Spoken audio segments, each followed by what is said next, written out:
In a world that never stops talking, silence feels almost like a luxury. We rush from one conversation to another, constantly preparing what to say next, rather than truly hearing the person in front of us. Most of us listen only to respond, not to understand. Yet deep listening, the art of being fully present with another human, being offers something more profound than just hearing words. It's about tuning into emotions, pauses, and the unspoken weight behind every sentence. Deep listening is not passive. It's an act of generosity. It requires patience, empathy, and humility. By practicing it, we build trust, heal relationships, and even discover truths about ourselves. The question is, in an age of endless noise, can we reclaim the lost art of listening beyond just hearing? 1. Listening versus hearing. Hearing is biological. Listening is intentional. Our ears capture sound, but our attention decides what to process. You can hear a friend's voice while scrolling through your phone, but you're not really listening. Deep listening means setting aside distractions and engaging not only with words, but with tone, rhythm, and silence. Psychologists describe this as active listening, where you mirror back what you hear and validate emotions. When you do this, the speaker feels acknowledged rather than dismissed. Imagine the difference between "I hear you" and "I understand how that must have hurt you." The latter creates connection, while the former may feel empty. Deep listening transforms conversations from transactions of words into exchanges of meaning. 2. The psychology behind deep listening. Why does deep listening feel so rare? Cognitive science shows our brains process around 400 words per minute internally, but people speak only about 125 words per minute. That gap means our minds wander. We jump ahead, predict, or judge instead of staying present. Moreover, ego gets in the way. We unconsciously center ourselves, waiting for our turn to speak. Carl Rogers, a pioneer in humanistic psychology, argued that true empathy begins when we suspend our own perspective to enter another's world. Deep listening, then, is not just communication, it's therapy. It calms both the speaker and listener, lowering stress hormones and activating areas of the brain linked to empathy. 3. Barriers to deep listening. Technology is both a blessing and a curse. Smartphones, constant notifications, and endless chatter fragment our attention.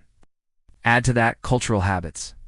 In many workplaces, being loud is mistaken for being competent, leaving quiet voices unheard. Another barrier is the fear of silence. Many people rush to fill pauses, but silence often holds the deepest meaning. Think of a friend pausing before saying, "I'm fine." Without listening to the silence, you'd miss the truth hidden under those two words. Deep listening demands comfort with discomfort, patience with ambiguity, and a willingness to slow down in a hyperspeed world. 4. Deep listening in relationships. Couples often argue not over facts, but over feeling unheard. "You never listen" is a more common complaint than "you never agree." Deep listening changes that dynamic. When partners reflect back feelings instead of debating logic, conflicts soften. The same applies to friendships. A friend who truly listens becomes rare and irreplaceable. Neuroscience suggests that when someone feels deeply understood, their brain releases oxytocin, the bonding hormone. This explains why one meaningful conversation can deepen trust more than years of surface-level chatter. Deep listening isn't only about avoiding fights. It's about creating intimacy, safety, and belonging. 5. Deep listening at work. Leaders who listen well are remembered. Research from Harvard Business Review shows employees who feel heard are more engaged, innovative, and loyal. Deep listening at work fosters psychological safety, a climate where people speak up without fear of ridicule. It also prevents misunderstandings. Projects fail less from lack of skill than from miscommunication. By practicing deep listening, managers catch subtle hesitations, doubts, or resistance before they escalate. Steve Jobs once said, "It doesn't make sense to hire smart people and tell them what to do." The hidden half of that wisdom is listening deeply to what those smart people are trying to say. 6. The spiritual dimension of listening. Many traditions view listening as sacred.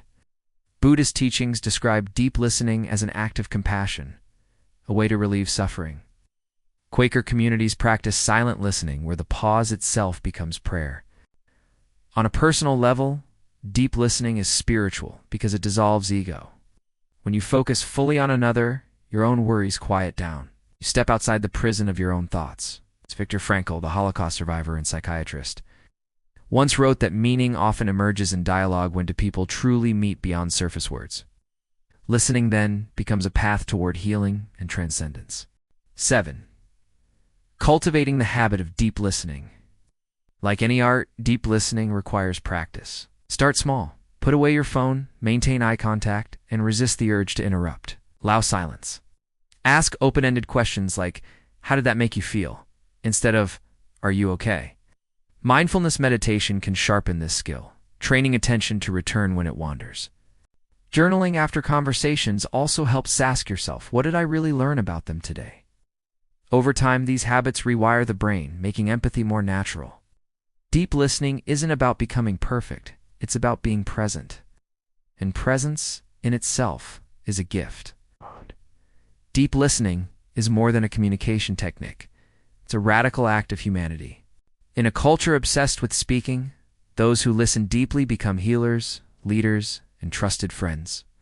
To listen is to say, your voice matters, your story matters, you matter. We often think influence comes from persuasive speaking, but perhaps the greater power lies in transformative listening. Words can inspire, but being heard can change a life. The art of deep listening invites us to go beyond hearing sounds to touch the human heart hidden inside them. And maybe, just maybe, the world would be quieter but far more connected if more of us chose to listen deeply.